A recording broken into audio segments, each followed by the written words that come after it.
سب سے پہلے پاکستان اور عوام. مجھے بتائیں ہمارے سیاسی لیڈروں کا کیا نظریہ آج ایک کی طرف کا دودھ اقتدار نظریہ. ہمارے سیاستدان جتنی پارٹیاں بدلتے ہیں اتنا غریب آدمی زندگی بھر کپڑے نہیں بدل سکتے. عوام باہر نکلے اور مہذب طریقے سے پروٹیسٹ کرے. ناظرین، میں ہوں آپ کا میزبان محمد اقبال مغل منظر نیوز ٹی وی کے ساتھ. آج ہمارے ساتھ موجود ہیں ایبٹ آباد کے سینئر صحافی جناب سید کمال حسین شاہ صاحب. تو آج ہم مہنگائی کے حوالے سے بات چیت کریں گے.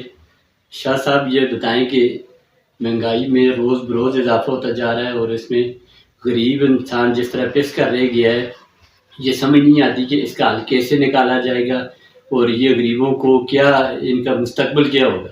دیکھیں جی مغل صاحب بہت شکریہ. اللہ تعالیٰ آپ خوش رکھے آباد رکھے. بس سیکھنے کے ہم تو سیکھنے کے عمل سے جاری ہیں. سیکھ رہا ہوں.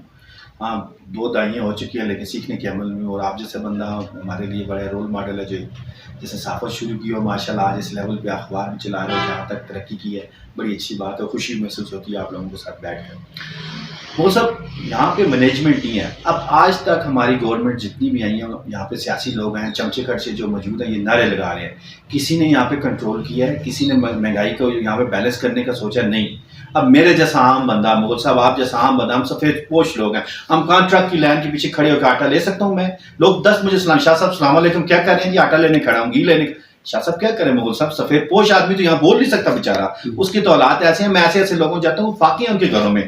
اور مغل صاحب آٹا جس جو 500 روپے ایک آدمی کماتا ہے 1000 روپے کس طرح آٹا پورا کرے گا؟ اور اللہ عذاب لائن اشرافیہ پہ جنہوں نے پاکستان کا نہیں سوچا. بڑے لوگوں کا کیا ہے وہ تو پانی فرانس اور پیرس کا پانی پیتے ہیں. ان کے بچوں کی ڈلیوری یورپ میں ہوتی ہے. مسئلہ میرا اور آپ کا جس نے یہاں اسی ملک میں رہنا ہے اور اسی ملک میں جینا مرنا ہے مسئلہ ہمارا ہے. اور ہمارے کچھ لوگ اس طرح لوگ ان کے نعرے بھائی باہر نکلے اس کو. اور شعور نہیں ہے ہمارے یہاں پہ. ہمارے پارٹی کا بھی شعور نہیں ہے. ویژن ہی نہیں ہے. تو بھائی آ چکی ہے مہنگائی اس قدر ہو چکی ہے مغل صاحب آپ سوچ نہیں سکتے کہ ہم بازار میں 1000 روپیہ لے کے لائیں کچھ بھی نہیں لے سکتے. گوشت دیکھیں کام جو ہم لوگ شادیوں بیاہوں میں استعمال ہوتا تھا وہ اب کس پلیٹ پہ وہ بھی نہیں لے سکتے. تو مسئلہ یہ ہے کہ یہاں پہ نہ فیڈرل گورنمنٹ نہ صوبائی گورنمنٹ ہمارے عام عوام کے لیے کسی نے مظاہرہ کیا؟ کسی نے لانگ مارچ کی؟ کسی نے ہڑتال کی؟ کسی نے ممبر رسول پہ بیٹھ کے دیکھیں جب یہ گورنمنٹ کے خلاف باتیں کرتے اب بھی تو بولے غریب کے لیے بولنے کا کوئی بھی نہیں بولے گا. کسی جگہ سے نہیں بولے گا. تو ہم کیا کس کے پاس آواز کریں؟ تو غریب آدمی کو چاہیے وہ بولے اپنے لیے آواز بلند کرے. اور ان جو شبد آواز ہیں جو تمام مختلف رنگ روپ میں آئے ہوئے ہیں مختلف فرنچائز لے کے بیٹھی ہوئی یہاں پہ ان سے دور ہٹے اپنے لیے بولیں. اور یہی کبھی عوام باہر آئے تو انقلاب کی طرف جائیں گے. یہی انقلاب ہوگا. اب انقلاب خون والا نہیں. جب لوگوں میں شعور آ جائے گا تو انشاءاللہ تعالی انقلاب آئے گا. جی شاہ صاحب ابھی آج ہی کی بات ہے کہ میں بازار میں مہنگائی کے حوالے سے ایک سروے کر رہا تھا اپنے پروگرام کے لیے. تو یقین جانے کہ ان لوگوں مثال کے طور پہ 100 بندے سے میں نے بات کی 100 بندے میں سے 10 بندے بھی بولنے کے لیے تیار نہیں ہیں.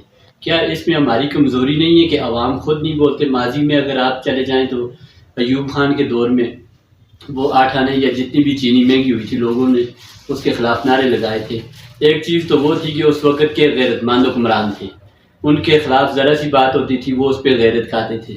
وہ چیز تو ہم میں حیثیت قوم مجموعی طور پہ ختم ہو گئی ہے. اب ہم کہتے ہیں کہ چلیں جو جس طرح معاملات چلتے ہیں چلائیں.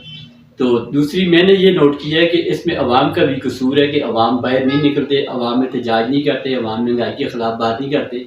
تو آپ کیا سمجھتے ہیں پھر کیا لوگوں کو کیسے شعور دیا جائے, لوگوں کو کیسے باہر نکالا جائے؟ دیکھیں مغل صاحب آپ نے بات ٹھیک کی. ایوب خان اللہ تعالیٰ جنت میں جگہ دے. کچھ بھی اختلاف ہو لیکن ایک غیرت مند آدمی تھا. کچھ بھی چیزوں آپ نے بالکل اتفاق کرتے ہیں اور ہمارے ہزارے کا فخر تھا, پاکستان کا فخر تھا.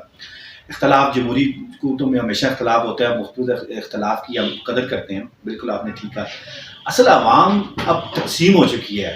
نئی عوام اوپر آئی ہے, ہمارے بچے اوپر آئے ہیں. اب انہیں یہ نہیں سمجھ آ رہی میں باہر نکلوں گا تو عمران خان کی سپورٹ ہوگی, گھر بیٹھوں گا تو میاں صاحب کی سپورٹ ہوگی. اصل ہمارے لوگوں کو سمجھ ہی نہیں آ رہی. ان پارٹیوں نے عوام کو تقسیم کر دیا ہے. عوام کو سمجھ نہیں آ رہی ہم کس طرف جائیں. میں کئی بندوں کو جانتا ہوں, کئی جو مسلم لیگ کے بندے ہیں دیگر مذہبی جماعتیں وہ پریشان ہیں لیکن بولتے نہیں. کہتے ہیں ہم بولیں گے کل ہم پی ٹی آئی والوں کو برا کہتے ہیں. اور بھائی اپنے حقوق کے لیے باہر لکھے. یہ نہ پی ٹی آئی کا ملک ہے نہ مسلم لیگ نون کا ملک ہے. یہ آنے جانے کی جماعتیں ہیں. ملک میرا اور آپ کا ہے یہ پاکستان. انشاءاللہ تعالی یہ سدا قائم رہے گا. عوام باہر نکلے اور مہذب طریقے سے پروٹیسٹ کرے. دیکھیں پوری دنیا میں پروٹیسٹ ہوتے ہیں, باہر نکلے. جماعت اسلامی نے بڑا اچھی کال دی ہے, وہ ابھی شروع کی. شہری لوگوں کو میں نے دیکھے تنظیمیں وہ باہر آئی ہیں, بڑا پروٹیسٹ کریں جس میں 20 لاکھ 10 لاکھ لوگ پرامن پروٹیسٹ کریں. ایک پرامن پیغام دیں. جو بیٹھے ہوئے اشرافیہ بھائی سمجھ جاؤ, آپ عوام کے لیے فیصلے کرو. 80 وزیر ہیں اس ملک میں. جہاں پہ 80 وزیر ہوں, 28 CC 32 CC گاڑیاں دی ہوئی ہیں بڑے بڑے افسران کو, تو کیا مہنگائی ہے یہاں پہ؟ کیا ہم سوچتے ہیں ہمارا وے آف دا لائف دیکھیں. آپ پرائم منسٹر انگلینڈ کو دیکھیں کتنے کمروں میں رہتے ہیں, اور ہمارے پرائم منسٹر کا آفس دیکھ لیں, منسٹر کا آفس دیکھ لیں, ہمارے عام DC AC کمیشن کے آفس دیکھ لیں. اصل ہم نے تو ابھی تک وہ غلام ذہن کے لوگ ہیں, ہم نے ابھی تک چینجنگ لائی نہیں ہے. یہ تبدیلی آئے گی تو ہم بہتری کی طرف جائیں گے. ہم نام کے آزاد ہوئے ہیں, ہم ابھی تک ذہنی غلام ہیں مختلف رنگ روپ نسل میں. اب مہنگائی ہے, میں نے آپ سے بتایا نا, میرے جیسا بندہ ملک صاحب اب کس طرح چیز میں کھڑی کروں گا, میں پہلے بھی ایک بندے سے بات کر رہا تھا کس طرح لوں گا, یہی ہر بندے کا مسئلہ ہے. لیکن وہ شرم کے مارے میں بولتا مجھے وہ کیا ہے, بھائی چھوڑو اس کو, پارٹی کو سیپریٹ رکھو. ووٹ پارٹی اس وقت تو جب ایک نظریہ ہو, بغیر نظریے کے ہم ووٹ دیتے ہیں, یہ بندہ اچھا ہے یہ برا, بھائی کون سا نظریہ؟ کسی آپ بندوں سے پوچھیں کہ پارٹیوں کے نظریے کیا ہیں. مسئلہ یہ کہ ہمیں شعور نہیں دیا گیا, ہماری ایجوکیشن ہمیں ڈگری دی گئی, ہمیں شعور نہیں دیا. شعور آئے گا تو بہتری ہوگی. اب یہ مہنگائی اس طرف جا رہے ہیں, دیکھیں آج یا کل یہ چیزیں آہستہ آہستہ چنگاری ہے, ہوا میں چلیں گی تو زیادہ آگ لگنے کا خطرہ ہے. تو کوشش یہ ہماری گورنمنٹ کو چاہیے کہ بہتری کی طرف لائیں اور مہنگائی پہ کنٹرول کریں, مل کے صوبوں کے ساتھ مل کے مہنگائی پہ کنٹرول کریں. یہاں پہ تو اختلاف یہ صوبے کا کام ہے, یہ وفاق کا کام ہے. اور بھائی یہ کس لیے بیٹھے ہیں صوبہ وفاق, ہمیں کیا اس سے آپس میں معاملات طے کریں, وہ نا دونوں حکومتیں مل کے عوام کو ریلیف دینے کے لیے کوشش کریں. اصل مسئلہ یہ بن گیا ہے کہ پچھلے 4-5 سال سے میں نے دیکھا ہے کہ ہر گھر میں اختلاف. پہلے اس طرح ہوتا تھا کہ والدین یا دادا یا گھر کا سربراہ جو ہوتا تھا وہ جو فیصلہ کرتا تھا سارے گھر کے لوگ اس کے پابند ہو جاتے تھے. لیکن اب صورتحال یہ ہو گئی ہے کہ ایک بھائی ایک پارٹی میں, ایک دوسری پارٹی میں, والد تیسری میں ہے, بیٹا چوتھی میں ہے. تو اس طرح تقسیم ہر گھر میں, آپ کی بات بالکل 100% ٹھیک ہے کہ ہر گھر میں تقسیم ڈال دی ہے انہوں نے. دوسرا مسئلہ یہ ہے کہ اب شہری کہتے ہیں, ہم لوگ کہتے ہیں کہ ہم نظریے پہ چلتے ہیں. کیسا نظریہ ہے ہمارا, کون سا نظریہ ہے؟ جن لوگوں کو ہم نے اپنا لیڈر مانتے ہیں یا کہتے ہیں تو وہ آپ خود اندازہ لگا لیں, ہمارے سیاستدان جتنی پارٹیاں بدلتے ہیں اتنا غریب آدمی زندگی بھر کپڑے نہیں بدل سکتے. کون سا نظریہ ہے, کس کا نظریہ ہے ان کے؟ آپ دیکھیں جتنے بھی سیاستدان ہیں, ہم کسی ایک کو تنقید کا نشانہ نہیں بناتے, لیکن سیاستدان ہمیشہ وہی ہوتا ہے جو میرے خیال میں وہ اپنے مفاد کو دیکھتا ہے, نہ وہ عوام کے مفاد کو دیکھتا ہے. اور کامیاب سیاستدان وہی ہے جو ذاتی مفاد کو ترجیح دیتا ہے. تو ہم کس لیڈرشپ کے پیچھے جا رہے ہیں, کس لیے اپنے آپ کو تباہ و برباد کر رہے ہیں؟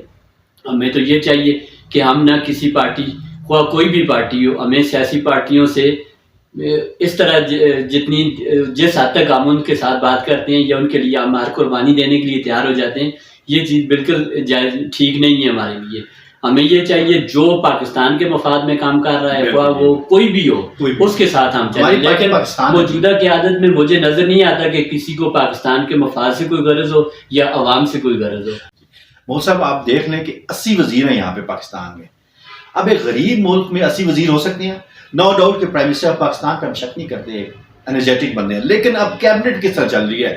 سب حکومتوں میں تمام ممالک, تمام حکومتوں کے بعد کسی نے مظاہرہ کیا 700 سے 1300 1200 روپے آٹے ہوئے تو لوگ اسلام آباد کی طرف واقع کیا. لیکن اسلام آباد انہیں اقتدار چاہیے, ختم ہو جاتا ہے. پھر ہمارے یہاں پہ پارٹی چلتی ہے نظریوں پہ. کوئی بھی بندہ کہ آپ سوشلسٹ ہے, کمیونسٹ ہے, کوئی چلے کوئی نظریہ تو ہے, مجھے بتائیں ہمارے سیاسی لیڈروں کا کیا نظریہ؟ آج ایک کی طرف کا دودھ اقتدار نظریہ ہے.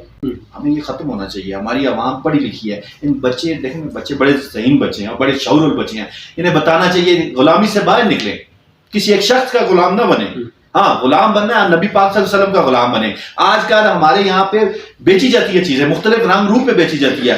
خود پڑھیں, آپ شعور والے بندے ہیں, مہنگائی کے خلاف بولیں, جو مسائل ہے اس کے خلاف بولیں. ہاں ووٹ دینی ہے آپ کا ذاتی حق ہے, لیکن سوال کوئی بھی کرے, بچہ کرے, ہمارے شرعی طور پہ ہمارا حکم ہے بچہ سوال کرے تو اسے جواب دیں. آزادی رائے کا ہم احترام کرتے ہیں, گھر میں کبھی 5 ووٹس ہیں بالکل ہم احترام کرتے ہیں, ٹھیک ہے جی, لیکن شعور کے ساتھ بات کریں, شعور کے ساتھ, ویژن کے ساتھ جائیں. کیوں جا رہے ہیں کسی کے ساتھ؟ نہ کہ ایک نے فیصلہ کر دیا ہم پیچھے چل رہے, وہ نہیں. اب 18ویں صدی ہے, دیکھیں کسی وقت میں ہمارے ملک میں ٹی وی حرام تھی, فوٹو حرام تھا, ٹیلی فون حرام تھی. آج سب اسی جگہ بیٹھے ہوئے ہیں, بلکہ کہتے ہیں لائک کا بٹن دبائیں, ٹک کا بٹن دبائیں. اب کتنا کہ وہ حرام. اصل عوام کو گمراہ مت کریں, جو چیزیں ہیں اسی پہ اسٹینڈ کریں. کبھی غلط تھی تو وہ کل بھی غلط ہے, آج بھی غلط ہے, وہیں کھڑے ہو. یہ منافقانہ سوچ سے باہر آئیں, عوام کو جدید تعلیم دیں, شعور دیں, عوام کے لیے سوچیں. یہ ان چیزوں پہ ہمیں تباہ کیا گیا. آج ہم دیکھ رہے ہیں ہم کہاں پہ کھڑے ہیں, جب اس کے مقابلے میں ہمارے ساتھ دیگر ممالک کی جگہ پہنچے. لوگ چاند پہ پہنچ چکے ہیں, ہم نے ابھی تک کیا چیز بنائی؟ ہم ایک سوئی تک نہیں بنا سکے. ہمارے قابل بندے کا وہ حالت کی جاتی ہے اسے اوپر ہی نہیں آنا چاہتا ہے. مختلف ملٹی نیشنل کمپنیوں نے انویسٹمنٹ کی ہے. ہمارے یہاں پہ حکومت کے اعلیٰ کار اور دیگر بندے جو ہوتے ہیں انہیں اسپانسر ہوئے ہوتے ہیں, وہ ان کے وہ الفاظ بولتے ہیں، جبکہ پاکستان کو آج کا وے آف دا لائف ہمیں چینج نہیں کر سکے پاکستان میں. اس کے بعد اس وقت آپ دیگر ہمارے ارد گرد علاقے میں کئی ممالک کا میں نام نہیں لیتا، آپ دیکھ لیں وہاں پہ غربت بھی ہے، مسائل بھی ہیں، پابندیاں، لیکن ان کی زندگی کا دیکھیں کس طرح گزارے ہیں. مسئلہ ہے ہمیں سوچنا پڑے گا سب سے پہلے پاکستان اور عوام. جس دن یہ چیزیں آ گئیں پھر بہتر چیزیں ہوگی انشاءاللہ تعالیٰ، اس بغیر ممکن نہیں ہے. شاہ صاحب ابھی کل ہی میں نے خبر پڑھی ہے، بلکہ میں نے خود بھی بنائی ہے، اس کی تحقیقات بھی کی ہے. انہوں نے ہماری صوبائی گورنمنٹ نے ایجوکیشن مانیٹرنگ اتھارٹی قائم کی تھی، جس کا مقصد تھا کہ اسکولوں پہ چیک اینڈ بیلنس کا، اور یہ اساتذہ کو انہوں نے حاضری کا پابند بنایا، اور اس کے علاوہ جتنے مسائل تھے ان کو حل کرنے کے لیے. اب میں نے وہ سنا ہے کہ صوبائی گورنمنٹ نے ان کو اختیارات دیے، مانیٹرنگ اتھارٹی کو، ایجوکیشن مانیٹرنگ اتھارٹی کو اختیارات دیے کہ وہ بازاروں میں اشیاء خرد و نوش پہ چیکنگ رکھیں گے اور ان کی مانیٹرنگ کریں گے. سوال یہ پیدا ہوتا ہے کہ درجنوں کے حساب سے ہمارے جو ضلعی افسران ہیں ان کی ڈیوٹی کیا رہ گئی ہے پیچھے، یا انہوں نے کیوں گھٹنے ٹیک دیے؟ آخر اس کی کوئی وجہ بھی تو. میں تو یہ کہتا ہوں کہ اگر ان سارے افسران کو ان کے عہدے بھی ختم کریں اور انہیں فارغ کریں، انہیں کسی اور جگہ پہ لگائیں، تو اس طرح کوئی حل نکالیں. اگر مانیٹرنگ یہ ایک اچھا تجربہ ہے، میرے خیال میں کامیاب ہوگا. لیکن سوال یہ پیدا ہوتا ہے کہ جو درجنوں کے حساب سے وہ افسران ٹی اے لے رہے ہیں، مراحت لے رہے ہیں، تنخواہیں لے رہے ہیں، وہ کیا کام کرتے ہیں؟ ان کی ذمہ داری کا بھی عوام کو بتا دیں. بالکل ٹھیک کہہ رہے ہیں مغل صاحب. دیکھیں کہ سرکاری بندہ کوئی بھی بھرتی ہوتی ہے عوام کے ٹیکسوں سے پیسے لیتا ہے. اگر کوئی نواب ہے تو وہ نوکری نہ کرے، نوکری وہی کرتا ہے جسے مجبوری ہو یا شوق ہو. جب وہ سرکاری بندہ بھرتی ہوتا ہے 8 سے 5 بجے کا ٹائم ہے، کبھی 10 منٹ بھی لیٹ جاتا ہے، وہ اپنی رزق حرام کرتا ہے.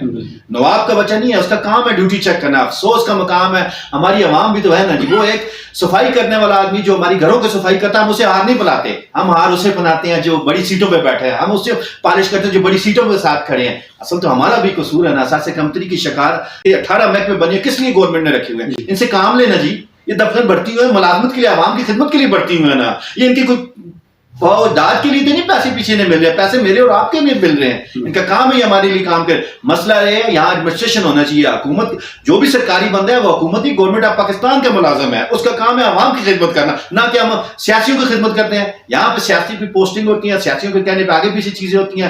بندہ کو کام کرے، اسے ہوٹل والے کو فون آتے ہیں یار اسے چھوڑ دو، دوسرے کو چھوڑ. اصل تو یہ بھی بڑے مسائل ہیں. ان چیزوں کو الگ ہونا چاہیے، سیاست کو الگ ہونا چاہیے، پراپر ایک سسٹم ہونا چاہیے. مسئلہ یہاں پہ ہم سفارشی قوم بن چکے ہیں. میرے جاننے والے 75 بندے مجھے فون کرتے ہیں شاہ صاحب یہ کام کرا دیں، اور میں تو ذاتی طور پر بندہ کہے میں سیدھا ریجیکٹ کرتا ہوں، بھائی یہ غلط کام ہے، لیکن ہم بولتے ہی نہیں ہیں. ہم کیسے منافق معاشرے میں رہ رہے ہیں؟ اس کے صحیح کرنے کے لیے، سختی کرنے کے لیے قانون کی سختی ہے. شاہ صاحب لوکل اگر آپ روٹوں کو دیکھ لیں، جو ہماری سوزوکی گاڑیاں چلتی ہیں تو ان میں بھی اگر پاس ہیں تو وہ ان کو بٹھانے کی اجازت ہے 8 سواریاں پیچھے اور 1 سواری آگے. کسے نہیں پتہ یہ 12 باتیں 9 سواریاں بٹھانے کی اجازت، لیکن یہ 12 سواریاں بٹھاتے ہیں. اور اس میں مسئلہ یہ ہے اب یہ کہ یہ زیادہ تر پولیس والوں کی گاڑیاں ہیں جتنی بھی ہیں. اب ابتباد میں میرے خیال میں جو سرکاری ملازم ہے اس کی 2 ہی خواہشیں ہوتی ہیں، ایک وہ سوزوکی گاڑی اپنی لیتا ہے اور دوسرا اس کا گھر یہاں پہ اپنا ہوتا ہے. جو بھی ابتباد میں آتا ہے وہ واپس نہیں جاتا. اب عوام میں شعور ہم اس طرح بیدار کریں گے کہ ابتباد میں جو سوزوکی گاڑیاں چل رہی ہیں، ایک تو ان کا کرایہ سٹاپ بائی سٹاپ ہونا چاہیے. اب پچھلے 1 ہفتے سے گیس بند ہونے سے یہ سٹاپ ٹو سٹاپ 50 روپیہ بھی لیتے ہیں انجان بندے سے. اب جو بندہ انہیں تھوڑا سا آنکھیں دکھاتا ہے تو اس سے 30 لیتے ہیں، ورنہ یہ 50 روپیہ لیتے ہیں. یہ ظلم کی انتہا ہے. پھر سب سے بڑا مسئلہ یہ ہے کہ شہریوں کی طرف سے اگر کوئی شکایت ہوتی ہے تو اس کا ازالہ نہیں ہوتا. صرف وہ ٹریفک افسران یا ضلع انتظامیہ کے افسران جو جاتے ہیں وہ اپنے تصویریں نکلوانے کے لیے صرف اس کی حد تک رہتے ہیں، باقی ان کا نہ تو ٹرانسپورٹر ان کی بات مانتے ہیں. آخر اس میں کوئی کمزوری ہے نہ ٹرانسپورٹر کیوں ان پہ اتنے ہیوی ہو گئے. پوری دنیا میں عوام کے لیے ٹرانسپورٹ بنائی جاتی ہے، لیکن افسوس کا مقام ہے پاکستان میں عوام کے لیے ٹرانسپورٹ ختم کی گئی ہے. اب پشاور میں لاکھ برا کہیں کچھ بھی کہیں، میرے تو ذاتی رائے میں ٹرین چلنی چاہیے تھی، لیکن بسیں چل رہی ہیں. ایک اچھا سیٹ اپ ہے. میں خود پشاور جاتا ہوں، کتنے تسلی سے جاتا ہوں، 30 روپے میں جہاں تک گیا ہوں. اس نے کراچی میں سندھ گورنمنٹ نے شروع کیا، فیڈرل گورنمنٹ نے کی. ہمارے یہاں پہ جو ایم پی ایم این اے بنتے ہیں ہمیں ہار بنانے لوگ چھوڑ دیں. لوگ یہ نہ کہ یہ نالی کا کام کریں، ان کا کام ہے ہمیں سہولتیں دیں. اب ابتباد چھوٹا تھا شہر، یہاں پہ ٹرانسپورٹ چلا سکتے ہیں، سرکاری بسیں چلا سکتے ہیں. یہ ووٹوں کی خاطر بولتے نہیں ہیں. یہاں پہ ہمارے یہاں سے 3 سے 4 روٹس ہیں, یہاں پہ ٹرام چل سکتی ہے. دیکھیں باہر کی ممالک کو اپنے وہ انویسٹمنٹ کرنے کے لیے تیار ہیں. مسئلہ یہ ہے یہاں پہ سنسیئر کوئی نہیں ہے. اگر یہ سنسیئر ہو جائیں, سسٹم پراپر لے کے آ جائیں, یہاں ہر شہر میں اپنی لوکل ٹرانسپورٹ ہو, پرائیویٹ پارٹنرشپ کے ساتھ کریں, ٹرام کریں, آپ کئی ممالک یہاں پہ انویسٹمنٹ کرنے کے لیے تیار ہیں. لیکن ہماری گورنمنٹ اس توجہ, گورنمنٹ تو دے گی, وہ کہاں کری, جو ایم پی یہ انیشیٹو نہیں لے رہے. انہیں کیا کام ہے, یہ فوٹو چکانے, فوٹو سیشن تک رہتے ہیں, اس سے آگے سوچتے نہیں. ورنہ اعتبار میں 2 ٹرام چل جائیں, وہ کوئی مسئلہ بھی ہے, سائڈ پہ وہ چلتی رہتی ہیں, آپ روڈ میں تھوڑا سا ہلکا سا کر لیں, مسائل حل ہو سکتے ہیں. بہت مہربانی شاہ صاحب. ناظرین اس کے ساتھ ہی ہم اجازت چاہیں گے. اللہ حافظ.